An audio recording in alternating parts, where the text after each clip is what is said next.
اللہ تعالیٰ فرماتا ولولا کلمۃ سبقت من ربک، کہ اگر تمہارے رب کی بات نہ گزر چکی ہوتی، لکان الزام و اجر مسمى، تو ضرور عذاب انہیں لپٹ جاتا، اور اگر وہ ٹھہرایا ہوا وعدہ نہ ہوتا.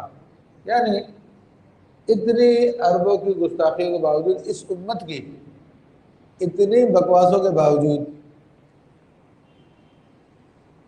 اسمبلی کے اندر قوانین بھی چینج کر دیتے ہیں، قرآن کے خلاف بھی قوانین لگا دیتے ہیں، حدیث کے خلاف بھی قوانین لگا دیتے ہیں، اتنی باتیں کرنے کے باوجود پھر بھی عذاب نہیں آ رہا. تو اللہ فرما رہا کہ یہ تو ہمارا وعدہ ہو چکا تھا، ہم نے پہلے سے ازل میں لکھ دیا تھا کہ حبیب صلی اللہ علیہ وسلم کی امت کو عذاب نہیں دیا جائے گا، اور ان کے لیے خاص وقت مقرر کر دیا تھا کہ اس وقت میں عذاب دیا جائے گا.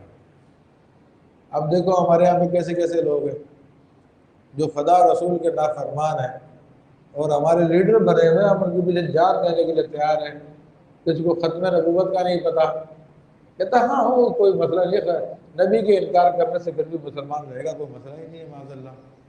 کوئی وہ ہے جو کہتا تھا کہ میرا دل چاہتا ہے انگریزوں کو خوش کرنے کے لیے ایک ایسی جگہ بناؤں، میں وہاں پہ مسجد بھی بناؤں، مندر بھی بناؤں، گردوارہ بھی بناؤں، کلیسا بھی بناؤں، سب باطل مذاہب کی عبادت گاہ سب جگہ ایک جگہ کر کے سب کو محبت کے ساتھ ٹھہرا کے دکھاؤں کہ دیکھو جی میں آپ کا ایجنٹ ہوں، جو آپ لوگ چاہتے ہیں میں وہ کرنے کے لیے تیار ہوں، اپنے رب کی مرضی کی میرے کو کوئی پرواہ نہیں ہے، میں تو تمہارا غلام ہوں، تمہارا فضلہ خوار ہوں.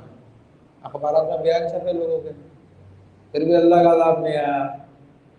تو یہ نہ سمجھے کہ اللہ تبارک و تعالیٰ غضب نہیں فرما رہا، غضب تو بہت ہے لیکن فرما دیا کہ اللہ کا وعدہ ہو چکا اس امت کے بارے میں، اللہ نے ایک ٹائم مقرر کر دیا، ورنہ تو یہ عذاب ابھی آگے تم کو چمٹ جاتا، ابھی تمہیں پتہ چل جاتا. جو تم بکواسیں کرتے ہو، فضول باتیں کرتے ہو، دین اللہ کے دین کا مذاق اڑاتے ہو. کیسے کیسے لوگ ہیں ہمارے یہاں پہ، کیسی کیسی باتیں کرنے والے لوگ ہیں. وزیر تعلیم کہتا ہے کہ بچوں کو قرآن کی آیتیں یاد کرائی جاتی ہے، رسول اللہ صلی اللہ علیہ وسلم کی حدیثیں یاد کرائی جاتی ہے، یہ تو بچوں پہ بہت بوجھ پڑ گیا. پتہ نہیں کون سے دین سے اس کا تعلق ہے وزیر تعلیم کا. ہمارے یہاں پہ تو پورا قرآن مجید ہمارا بچہ یاد کر لیتا ہے، بوجھ پڑھنے کے بجائے اللہ اس کے ذہن کو طاقت عطا فرما دیتا، وسعت عطا فرما دیتا. وہ بے دین آدمی کہتا ہمارا وزیر تعلیم کہ آیتیں یاد کرنے کی وجہ سے بچوں پہ بوجھ پڑ گیا. اتنی بری بات کہنے کے باوجود بھی اللہ کا عذاب نہیں آیا. یہ سب حضور کی رحمت ہے میرے بھائیوں.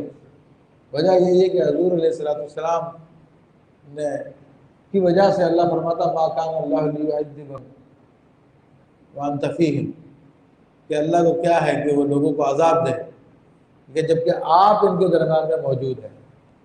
تو حضور علیہ السلام کا وجود مسعود ہے جس کی وجہ سے یہ لوگ بچے ہوئے ہیں. ورنہ اسمبلی کے ممبر ہمارے، ان کو کہا جائے قل اللہ احد سنایا جائے تو ایک نہیں، ایک نہ شد، دو اسمبلی کے ممبروں کو قل اللہ احد پڑھنی نہیں آئی ہے.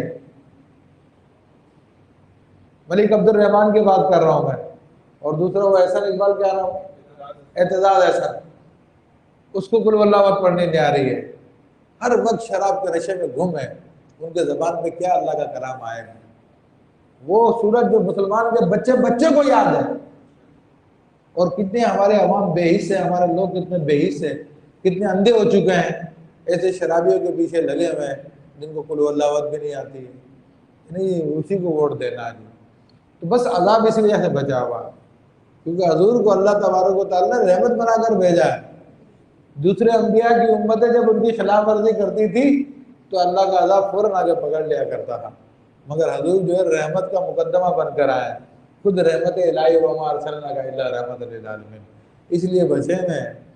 ورنہ یہ بکواسیں جو لوگ کر رہے ہیں نا بہت ہے، چھوٹی موٹی نہیں ہے، یہ بہت اونچی بات ہے جو اللہ کے غضب کو دعوت دینے والی ہے معاذ اللہ.